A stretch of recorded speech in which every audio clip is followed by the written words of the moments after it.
Good morning and welcome to BBC News.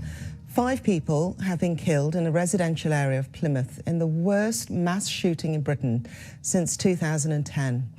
The suspected gunman has been named locally as Jake Davison, then turned the gun on himself. Now, police say the incident is not terror-related. Just after 6 o'clock last night, Devon and Cornwall police were called to Biddick Drive in the Keyham area of the city. Now, police and ambulance crews attended the scene and a critical incident was declared just before 9:30. The victims were 3 females and 2 males, one thought to be a child. All are thought to have died from gunshot wounds. Now, the Prime Minister Boris Johnson says that his thoughts are with the family and friends of the victims of the shooting. Our reporter, John Kay, has more. Police worked through the night, securing the scene 1 mile from the centre of Plymouth. It was here on Biddick Drive in the Keyham area of the city that the incident started at around 6 o'clock yesterday evening. Neighbours told the BBC they heard shouting at one property, a door slamming, then gunshots. Other residents said the gunman then continued shooting in the surrounding streets. We sat in the back garden having a cup of coffee, just heard 4 gunshots. Then we seen, obviously, the ambulance, helicopters trying to land in the park. Well, I heard a shot, walked around the corner, bumped into the shotgun, the bloke with the shotgun, seen a woman in the doorstep and walked over her and helped her. 4 people died at the scene. 2 were male and 2 were female. Another female died in hospital a short time later, but they all died from gunshot wounds. Police said the 6th person killed was believed to be the offender. He also died at the scene. Officers said the shootings were not thought to be terror-related. After speaking to the Chief Constable of Devon and Cornwall Police, the Home Secretary Priti Patel said on Twitter that she was shocked by the incident. She urged the community to remain calm. Devon and Cornwall Police have told people in this area not to speculate on social media about what might have happened here or why, and not to share any distressing images on social media. There's lots of people who were literally in their homes on the street, opening the doors to the commotion to see people on the pavement having been shot outside their homes. And so there's an awful lot of people for whom access to the emergency support, which is absolutely necessary to make sense of it, and then to make sure that what they saw is shared with the police, can happen as soon as possible today. A local school and church will open today for the community to come together as they try to understand why a summer's evening in Devon turned into a mass shooting. John Kay, BBC News, Plymouth. Well, I'm joined now by the leader of Plymouth City Council, Nick Kelly. Thank you for speaking to us this morning, Mr. Kelly. First off, your reaction to what took place yesterday? Look, this is unprecedented in Plymouth. You know, we're in a state of shock, and the tragic news of 6 people losing their lives in our city, it just lost for words. You know, we're a state of shock and mourning. It's absolute tragedy. What do we know about exactly what happened? What can you tell us? I think, as your news reporter just mentioned, there have been eyewitness reports. There is some speculation of what hasn't happened. I think the police will issue a formal statement a little bit later today. But what we do know is that 6 people, including the gunman, have lost their lives in tragic circumstances. Plymouth is a large city, but we just don't have this type of crime in any way, shape or form. So the reverberations going throughout the city are huge this morning. And waking up to the reality of what we're faced with. Well, I can imagine that residents are very, very upset. What have they been saying to you? Well, it is a close-knit community, and as you've heard, residents did see and hear a commotion, and it's not cars backfiring or fireworks. It's the reality that somebody has gone out with an armed weapon and taken people's lives, and we're just not prepared for that in any way, shape or form down here in this city. So there is confusion, there is concern, but what I would say is the emergency service responded very, very quickly, and I'd like to pass and pay tribute to all of those involved. We as Plymouth City Council are now coordinating a multi-agency approach to try and support the local community and move forward and get some semblance of understanding of exactly what has happened, to put the correct measures and do our best to bring the community and the city back together after this tragic event. Councillor Kelly, I imagine one of your questions would be how on earth did the man who has now been named, is it Jake Davison, how on earth did he come to have an armed weapon, a gun? Well, obviously, we don't have much crime in this city, so for somebody to be in possession of a firearm, that is a key understanding of how they've got that weapon.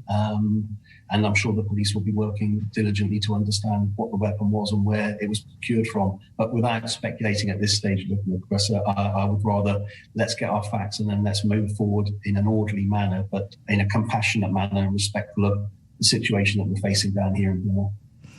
We know that there have been 5 people sadly killed. Do we know how many families have been touched by this? I'm afraid I don't have those details, but our thoughts do obviously go out to the immediate family, friends and loved ones of those that tragically are not waking up today and enjoying, Plymouth. It's unprecedented, and we will do everything we can to support the community because we're just in a state of shock. Could you just let us know what happens next in terms of the investigation? Sorry, could you repeat that? What actually happens next in terms of the investigation? So the scene is still cordoned off and there's a large police presence there. They will issue further statements today to clarify their understanding of what's happened. I'm sure eyewitness statements will be key to piecing together what has happened. Background searches will be done on the suspected gunman to try and better understand what his history and motives may be.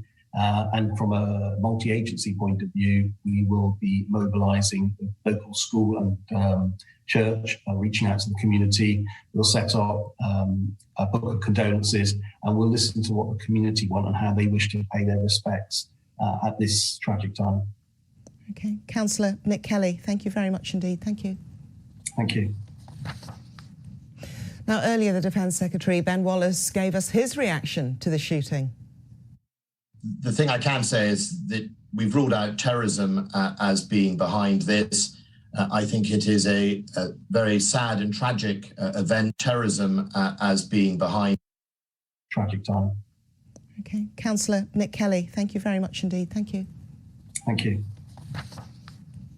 Now, earlier the Defence Secretary, Ben Wallace, gave us his reaction to the shooting. The thing I can say is that we've ruled out terrorism as being behind this.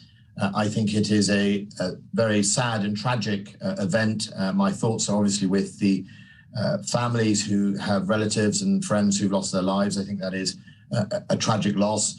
I think obviously we should wait for the police to set out the details at some stage earlier this morning. I think they have a gold meeting, as they call it, early in the day.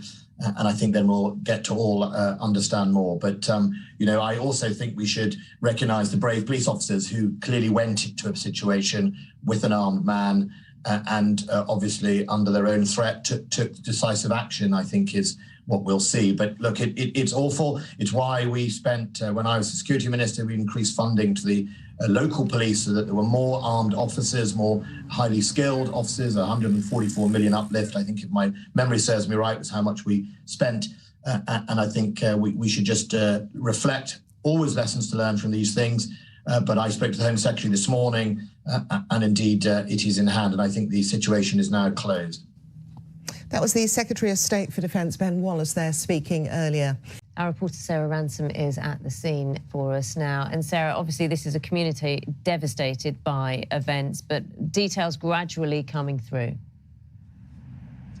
Yes, the details are very limited at the moment, as you heard there in John's piece. The limited information overnight. People are waking up this morning to hear that there were 6 people that died in this attack. As you were hearing there, 2 men or 2 males, 2 females who died at the scene. Another female died in hospital and another male died here at the scene. He's believed to be the gunman. We don't know really any more about them there. Nothing official from the police. What we do know from Luke Pollard, the local MP that you were hearing from there, is that it's his understanding that a child under 10 is among the victims. We are expecting to hear a little bit more information later on this morning. We've just heard there will be a police press conference later this morning, but we also know that there are a number of people were taken to hospital last night following this incident with injuries. We don't know how many, so details are very sketchy, but people are waking up this morning still in the nightmare that they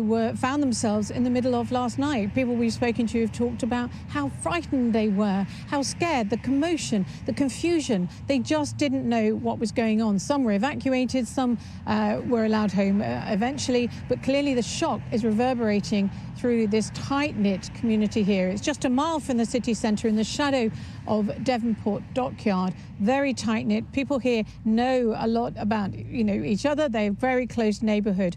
So today they'll be sitting trying to work out themselves what went on. The investigation is ongoing this morning. Large police presence here. The cordon is still in place, as you might imagine. As that investigation continues, and as I say, we are expecting to hear a little bit more later this morning to try and fill in some of the gaps that everybody wants to know and is trying to piece together today. Sarah, thanks very much. Sarah Ransom for us there in Keyham.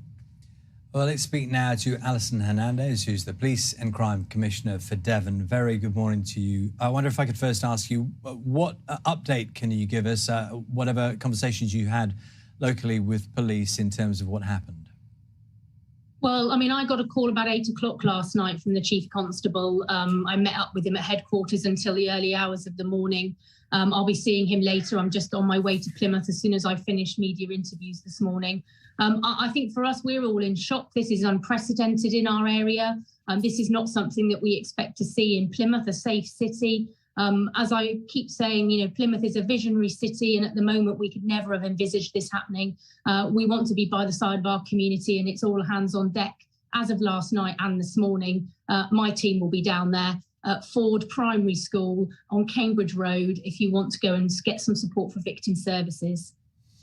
We understand there may be a press conference a little later on from police with more information. Can you just tell us what you know about that? Yeah, so at the moment, the Chief Constable will be speaking formally to the media in due course, expecting it to be a little bit later this morning. Want to make sure they've got all their facts really clear before they share them with us. I think the one thing for us and the priority last night was contacting the victims' families, making sure that the support is in place for them and ensuring that they are fully up to date with what's going on. This is a small community in Plymouth, very tight-knit. They know what's happened last night. Loads of witnesses, people who are going to be deeply affected by this. And the Chief Constable will speak out and give you more details about what's happened and how. Alison Hernandez, as you say, there'll be many people affected by this. And the description we've had, I'm not sure how familiar you are with the immediate area, was this is maybe a cul-de-sac, and it was 6 p.m. in the evening. There were a lot of families. It was a nice evening. There'll be many people who've witnessed some or all of what happened. Mm-hmm. Well, I've already been shared footage from people who took footage at the time. It's been sent to me personally. So we know that there's a lot of information out there in the local community. We are imploring people not to share it on social media at this time. Bear with us. We will be really clear what we might need you to do with that if it's required. At the moment, it's really clear as well that they are not seeking any further suspects. So I want the community to be reassured that there is nobody else out there at this time that they are seeking. We do believe the person to be dead, and that details of how that happened will be shared with you by the Chief Constable a bit later this morning. I appreciate it. We are waiting for more detail. Just in connection with the police response, do you know how quickly they were on scene or anything around that sequence of events? Well, the timeline at the moment, that's all being finalised. So I'm sure the Chief Constable will share that with you when he talks it through with you. But I am aware the call came in around 6:10 yesterday, and I got the call from the Chief Constable about everything that had happened. And I'm aware that there was a quick response from the police to that scene. So details of exact timings will be shared later. Thank you for your time this morning. That's Alison Hernandez, Police and Crime